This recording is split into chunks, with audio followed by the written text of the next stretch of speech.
भारत की सबसे गुप्त सुरक्षा agency Siya, secret intelligence agency का अनुभवी एजेंट विवान शर्मा अपने घर में आराम कर रहा था जब उसका फोन अचानक बज उठा। स्क्रीन पर एजेंसी के डायरेक्टर विक्रांत सिंह का नाम चमक रहा था। विवान, तुरंत मुख्यालय आओ, भारत पर अब तक का सबसे बड़ा हमला होने वाला है। विवान को एहसास हुआ कि कोई बड़ी मुसीबत आ गई है। वह बिना समय गंवाए अपनी कार में बैठा और तेजी से मुख्यालय की ओर रवाना हो गया। मुख्यालय में घबराहट भरा माहौल था। देश के प्रमुख बैंकों, सरकारी संस्थानों और रक्षा मंत्रालय के सर्वर पर साइबर अटैक हो रहा था। डायरेक्टर विक्रांत सिंह ने कहा, यह कोई साधारण हैकिंग नहीं है। यह भारत के खिलाफ सबसे बड़ा साइबर युद्ध है और इसके पीछे कोई बाहरी दुश्मन नहीं बल्कि हमारे ही देश का एक ताकतवर आदमी है।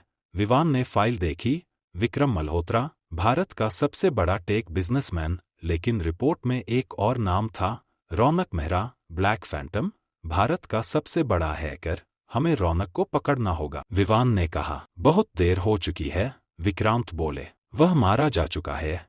विवान को रौनक की मौत पर भरोसा नहीं हुआ। वह उसके घर पहुंचा। घर पूरी तरह से खाली था, लेकिन लैपटॉप ऑन था और स्क्रीन पर सिर्फ एक लाइन लिखी थी, बहुत देर हो चुकी है। मिशन एक्स अब रुक नहीं सकता।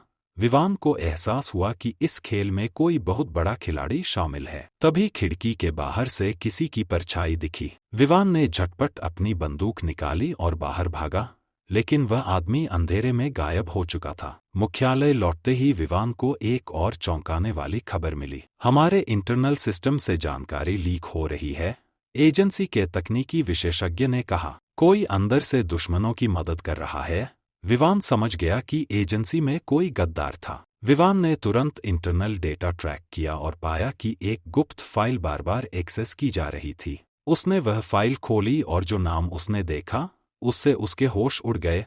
कबीर सिंह, जो एजेंसी में विवान का सबसे अच्छा साथी था, असल में मिशन एक्स का हिस्सा था। विवान ने कबीर से अकेले में मिलने का फैसला किया। उसने कबीर को एक सुनसान गोदाम में बुलाया। जैसे ही विवान वहां पहुंचा, कबीर पहले से वहां मौजूद था और उसकी बंदूक विवान की ओर तनी हुई थी। कबीर, तुम? विवान ने कहा। कबीर मुस्कुराया। तुम्हें क्या लगा, विवान? तुम देश बचा रहे हो। असली ताकत पैसों और टेक्नोलॉजी में होती है। सरकारें सिर्फ कठपुतलियां हैं। असली खेल हम जैसे लोग खेलते हैं। विवान को अब समझ आ गया कि मिशन एक्स के पीछे असली मास्टरमाइंड कबीर सिंह और विक्रम मल्होत्रा थे। अगर तुम हमारे साथ आओ तो करोड़ों में खेल सकते हो, विवान।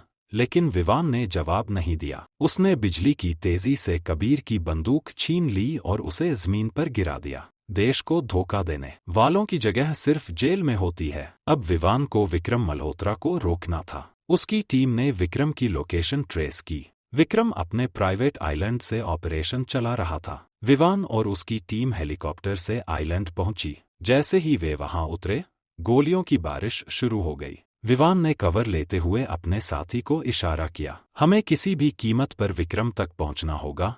भयंकर गोलीबारी और फाइट के बाद विवान विक्रम के कंट्रोल रूम में पहुंचा। विक्रम कंप्यूटर पर कुछ टाइप कर रहा था। तुम देर से आए, विवान। सिस्टम में वायरस जा चुका है। अब कोई इसे रोक नहीं सकता। लेकिन विवान ने विक्रम की तरफ देखा और मुस्कुरा दिया। क्या सच में? विक्रम चौंक गया। तभी उसकी स्क्रीन पर एक मैसेज आया, system failed, virus deleted. Vivaan ने कहा, तुम जितने भी स्मार्ट हो, मैं उससे एक कदम आगे हूं। फिर उसने विक्रम को गिरफ्तार कर लिया। देश पर सबसे बड़ा हमला टल गया था। कबीर सिंह और विक्रम मल्होत्रा दोनों गिरफ्तार हो चुके थे। अब देश सुरक्षित था और मिशन एक्स हमेशा के लिए खत्म हो गया।